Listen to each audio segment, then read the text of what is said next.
Sœur Monique, bonjour. Bonjour.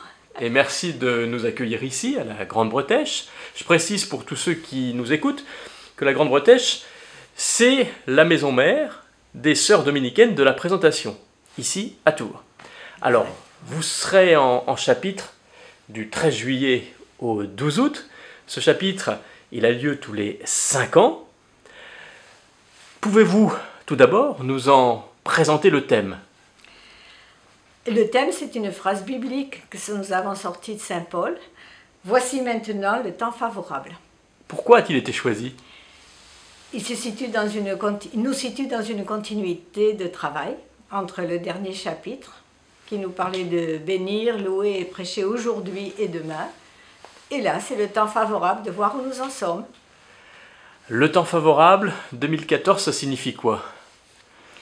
2014, c'est le moment où la congrégation se retrouve et voit comment le monde a évolué, l'Église dans ses demandes, et nous, qu'est-ce que nous faisons ?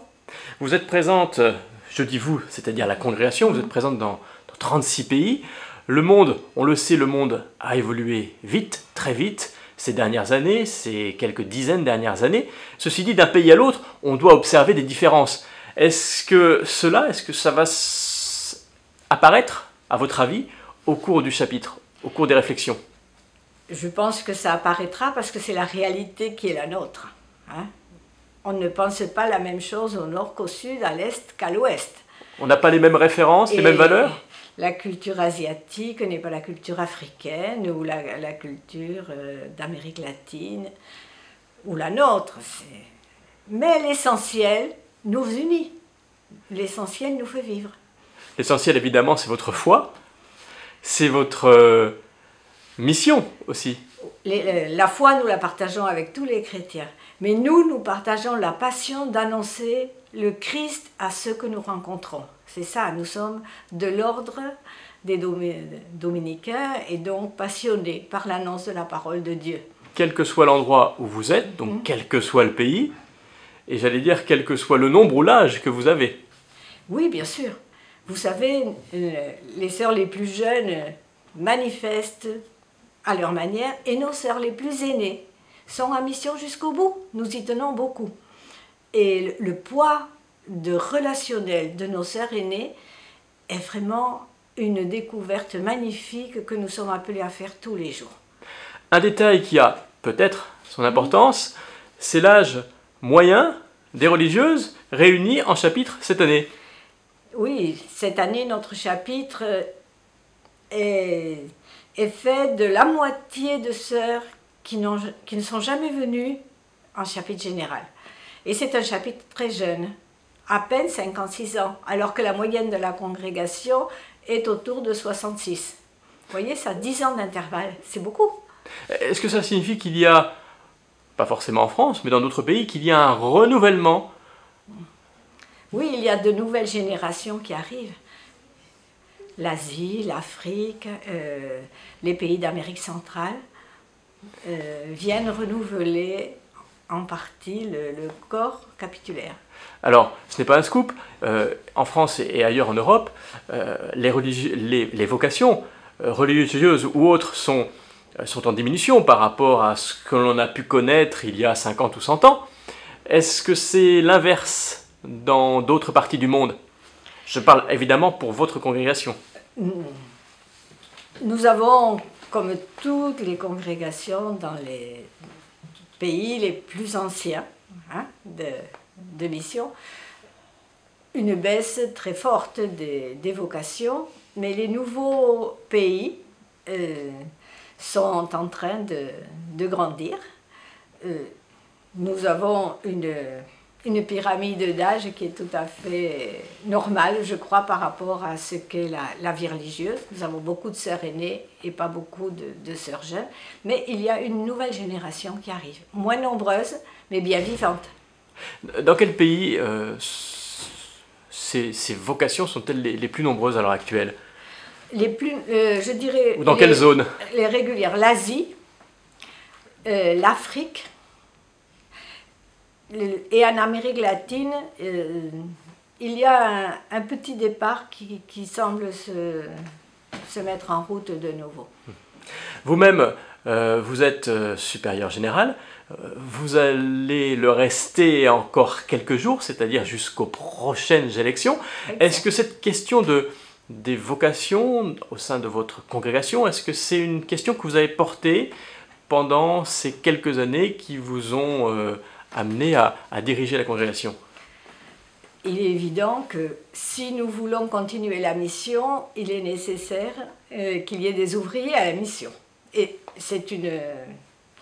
ce n'est pas pour maintenir la congrégation, c'est vraiment parce qu'il y a une mission de vie dominicaine féminine par l'exercice de la charité qui est le nôtre pour continuer ce sillon qui a été tracé par Marie Pouspin, dont nous fêtons le 20e anniversaire de la béatification. Vous-même, vous êtes confiante en l'avenir? Ah oui, je crois que l'avenir, d'abord c'est devant nous, et c'est un avenir qui ne nous appartient pas, hein, c'est l'avenir de la mission. Et ça, c'est entre les mains du Seigneur. Et Marie Pouspin est en train de séduire dans sa manière d'être beaucoup de personnes, même au-delà de notre congrégation. Et c'est très surprenant. L'avenir proche pour votre congrégation, ce sont les 5 années à venir, n'est-ce pas? Oui. Celles qui séparent un chapitre d'un autre. D'un autre, oui. Voilà. Ces 5 années, vous-même, vous les voyez comment? Sachant que le chapitre est fait justement pour prendre certaines décisions, mais si vous deviez vous projeter. Écoutez, la ligne de conduite, c'est vraiment la mission tout le temps. En même temps, il y a une forte ligne de contemplation qui a été remise en évidence pour tenir dans le monde d'aujourd'hui, et l'appel des plus pauvres, hein, des gens qui sont laissés un peu de côté dans les sociétés, que ça soit dans l'Église, parce que dans l'Église aussi nous avons des gens qui sont à la marge, et donc je pense que la mission va continuer dans ce même sens. Bien que nous ayons ces lignes de force de santé, d'éducation et de vie sociale, mais la dynamique profonde, c'est ça. C'est vraiment porter le Christ à tous ceux qui en ont besoin aujourd'hui. Qu'est-ce qui vous différencie des autres congrégations? En quelques mots, si vous deviez résumer. Je pense que c'est l'esprit qu'a donné Dominique à sa famille, à son ordre, et ce qu'a voulu notre fondatrice, d'être de la famille dominicaine. Et l'ordre va fêter ses 800 ans. Ça veut dire que nous sommes inscrits dans une histoire qui a des racines très fortes. Hein? Et vraiment pour le service de l'Église. Je pense que c'est ça. Encore une ou deux questions. Vous serez 60 et quelques, n'est-ce pas, 64. Durant ce chapitre.